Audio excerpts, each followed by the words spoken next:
Ahmed Traoré proche de l'Olympique de Marseille. Et on pose la question, est-ce que c'est une simple recrue ou un vrai renfort pour les Marseillais? Spontanément, toi, qu'est-ce que t'en dis? Moi, je trouve que comme ça, spontanément, c'est une plutôt bonne pioche de la part de l'OM Ouais. pour plusieurs raisons, même si comme ça, sur le papier, c'est pas forcément le joueur qui fait le plus rêver, hein. On le sait, on entend parler de Ceballos, on entend parler de joueurs de renom.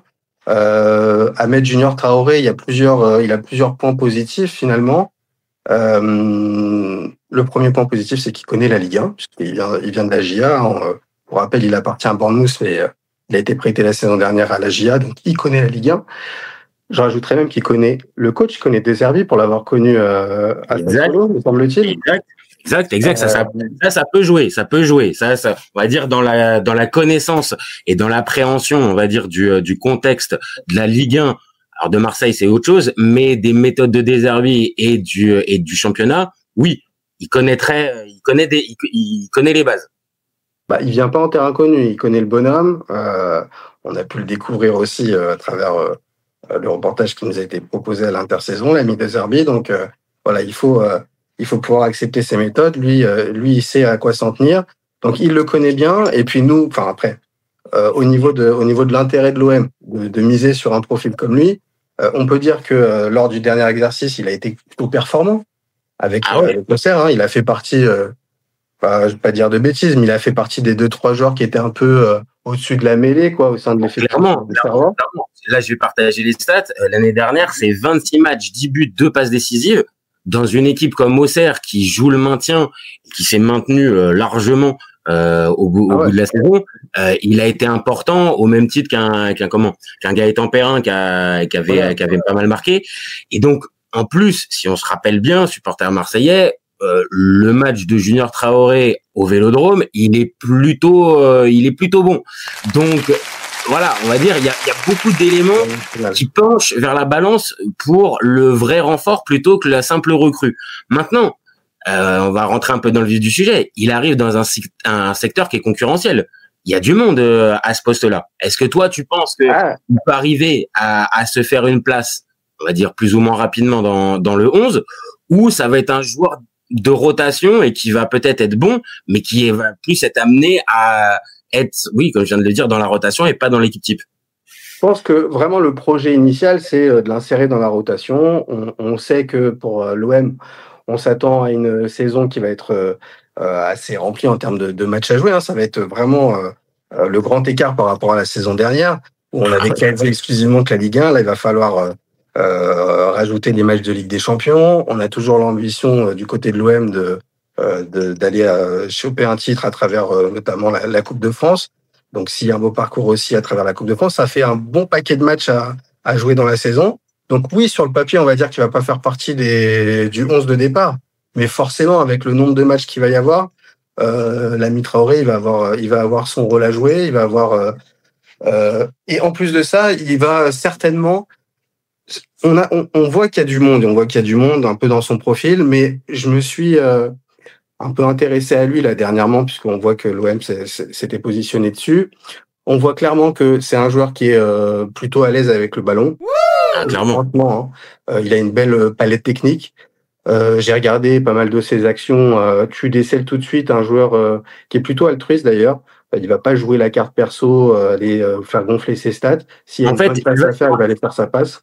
C'est ça, en fait, tu vas sur un terrain où je voulais t'emmener, c'est-à-dire que est-ce que ce profil-là, alors ok, milieu de terrain qui peut jouer relayeur, bon, numéro 6, je suis pas réellement sûr, mais je pense qu'il peut dépanner, mais c'est pas là où il va être le meilleur. Par contre, dans ce dernier tiers du terrain, je pense que là, il peut faire énormément de bien à l'OM.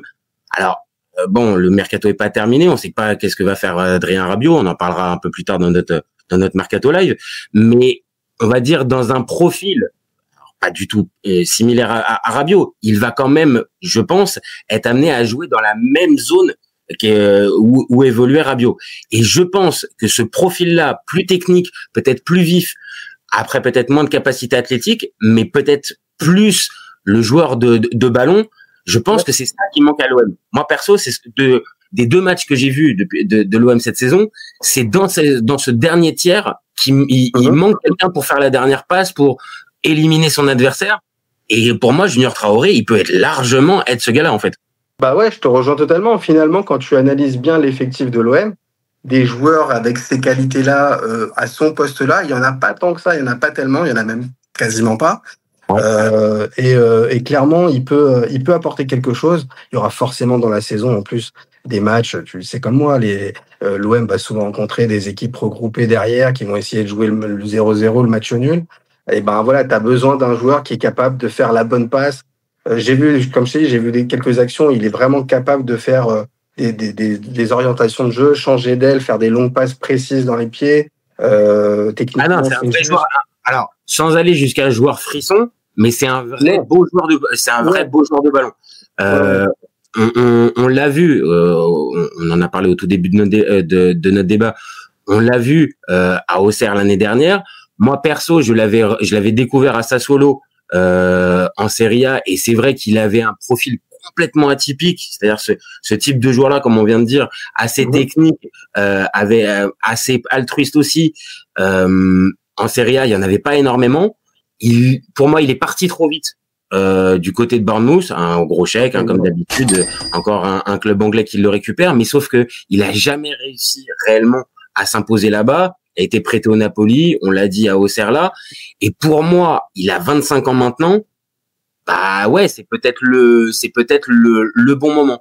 Par contre, dernière chose avant de conclure, il va quand même manquer une partie de la compétition parce que il risque de faire la canne Ahmed Traoré. Ouais, c'est vrai aussi. C'est vrai aussi. Après, voilà, comme on l'a dit, le mercato n'est pas terminé. On va voir comment il va se finir, quels joueurs vont arriver.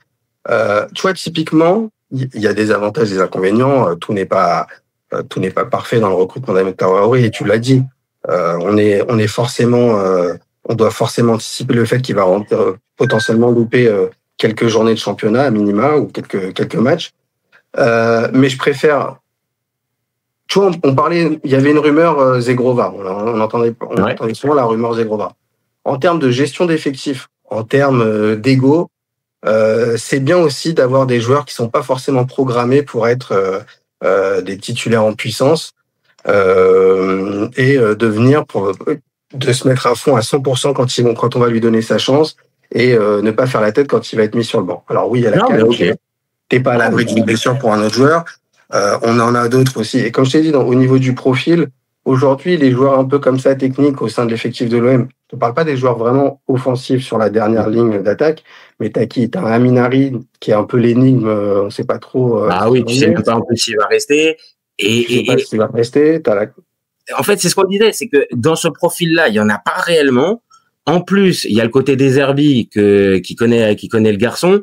Donc oui, il y a pas mal, vraiment, autant sur certaines recrues, tu peux avoir une interrogation, la compétitivité du joueur, est-ce qu'il va s'acclimater? Là, il y a quand même, on l'a dit, beaucoup d'éléments qui mènent au. Ouais. Moi je me mouille, qui mène plus vers le vrai renfort que la simple recrue. Moi, pour ma part. Je te rejoins. Et si je dis pas de bêtises, il me semble qu'en plus, au niveau du montage, on parle d'un sorte de prêt avec option d'achat, mais pour 50% des droits pour l'instant. On parle de 7,5 millions, donc autant te dire qu'aujourd'hui, sur le marché des transferts, c'est pas grand-chose. Et c'est pas énorme. C'est pas énorme. Et donc, clairement, ça se tente. Vu l'âge, oui, honnêtement, ça se tente complètement. Donc bon, écoute, on va voir ce qu'il va nous donner.